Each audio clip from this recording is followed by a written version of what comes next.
What's going on, guys? This is Burrs, and today on this episode of Journey Back to Concealed Carrying, we're going to talk about holsters and appendix carrying.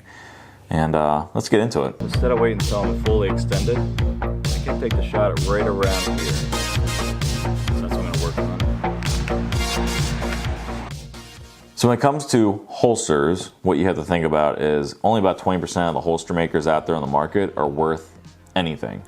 Don't buy holsters from not well-known companies. Some of the companies I have on display here are Tenicor, G-Code, Beta-Wan, this is their Gotham holster. What else we got here? Blackpoint Tactical, First Spear, SOB Tactical. I also have some Raven concealment holsters. You go with any of those, you're going to be good to go as far as a holster, a kydex holster. I'm going to go with the Tenicor for, going back to concealed carrying, but let's first talk about concealed carrying in terms of appendix carrying. A lot of people will talk about appendix carrying being very dangerous, and a lot of people will cite a certain video out there on the internet where someone appendix carrying reholsters their weapon, they bend over and shoot themselves. The gun goes off, and that's all they see. They don't know anything else about what went on. What went on that video is the person's shirt actually got lodged in the holster. If you actually go back, watch it, and do some research on that video, that's what happened. And that's a problem with any holster and any carrying position. You don't want your shirt to get lodged in there where the trigger is as you holster your gun. You don't want that to get lodged in there. And then when you move around and your shirt moves around, your gun would go off. You don't want that to happen. So the one thing I do, and I've done for a number of years now when it comes to appendix carrying, and quite frankly any carrying, is when you check your gun before you go out, right? You make sure it's in battery, you make sure that it's live and ready to go. You put it in the holster, and then you put your holster on.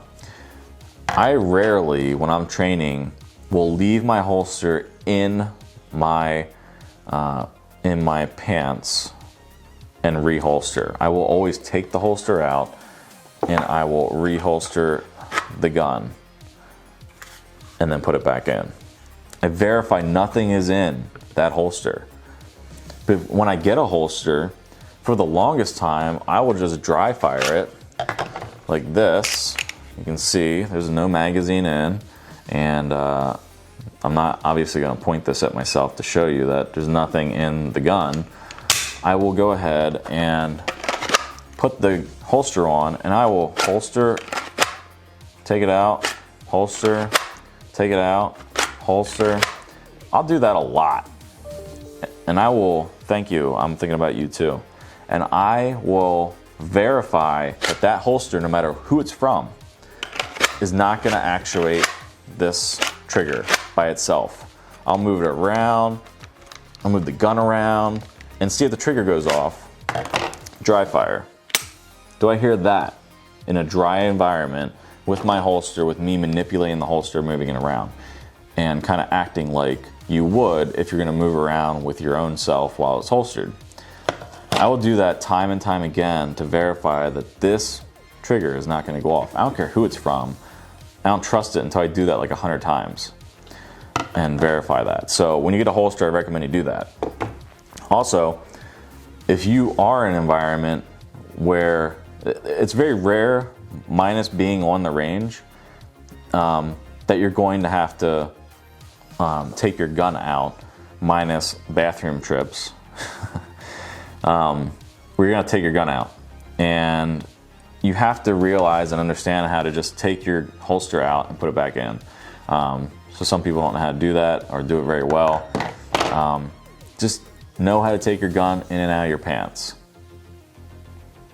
So that's my safety, what I do as far as safety goes. Some people might still say that appendix carrying is dangerous. I think carrying a gun in general is dangerous if you're not, paying attention to safety.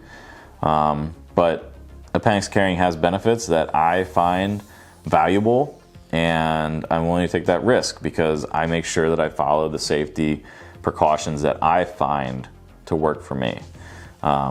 And all the things when it comes to accidental discharges, I have never seen a kydex holster from a reputable manufacturer like one of the ones I just recommended, and someone puts their gun into it and it magically goes off.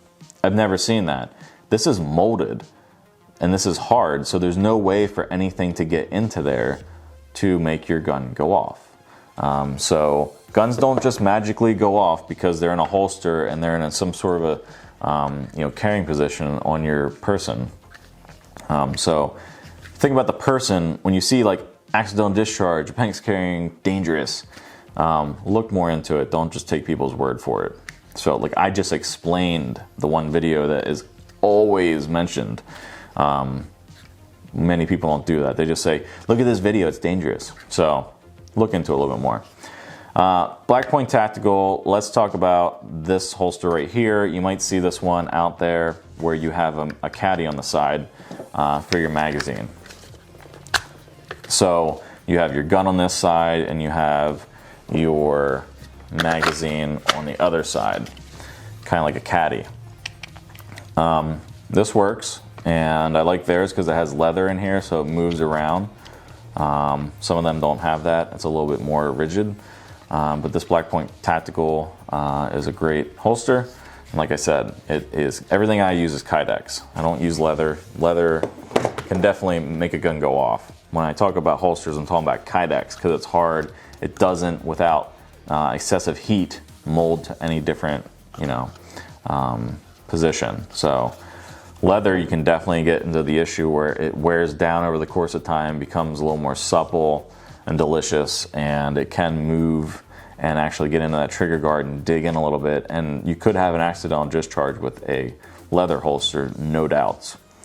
So I always stick with kydex. So you saw that with this one you have that option to carry a secondary mag.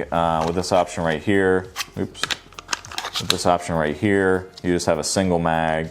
You can carry this and put it on wherever you want compared to having it directly in the front.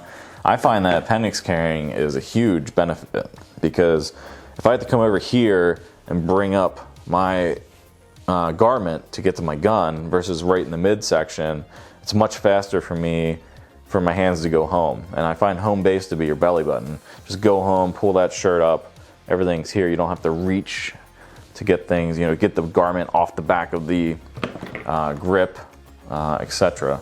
So I just find that a lot easier.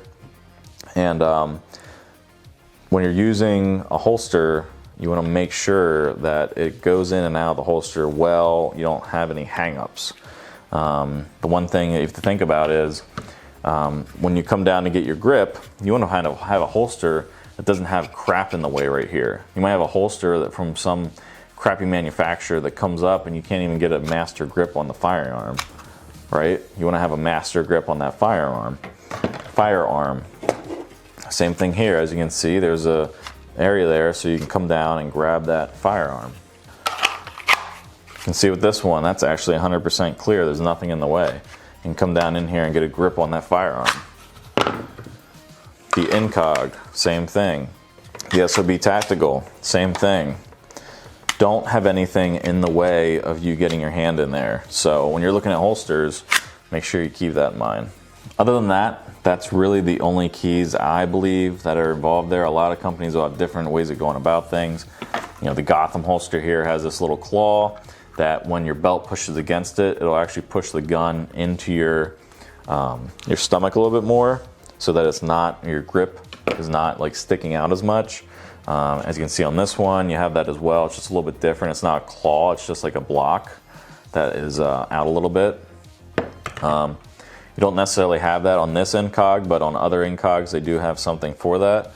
Here with the Blackpoint Tactical, they have this little metal, kind of like a, I don't know what it's called. Just a little metal piece that kind of does the same thing where it pushes the gun in towards you. So you can conceal carry a little bit better. You don't have that on the Sheriff of Baghdad kydex holster, deep carry kydex holster. But sometimes that's something that's a make or break for someone. And when you buy your first firearm holster for your concealed carry, you're going to find out if that's something you want to do or not, or something that's a benefit or not. You might throw something on like this and you don't have a problem. Whereas you might throw something on like this and you realize, oh wow, that really changes it and really makes it a lot more, for me to conceal it easily and a little bit better. So these are all little things you got to watch out for with holsters, but definitely make sure that when you're buying a holster, if you have an RMR, that it's cut out for it. So verify that before you buy your holster, because you don't want to spend $75 on a holster and realize that it's not cut for an RMR and your gun doesn't fit, and you've waited 3 or 4 weeks or 6 weeks or 8 weeks for that holster to get to you, and now you can't use it. Lastly, I'll talk about belt loops. I don't like the leather ones. I like the ones that are made out of polymer or metal. This is a Raven one that I outfitted on my G-Code Haley INCOG holster because I didn't really care for the one they had.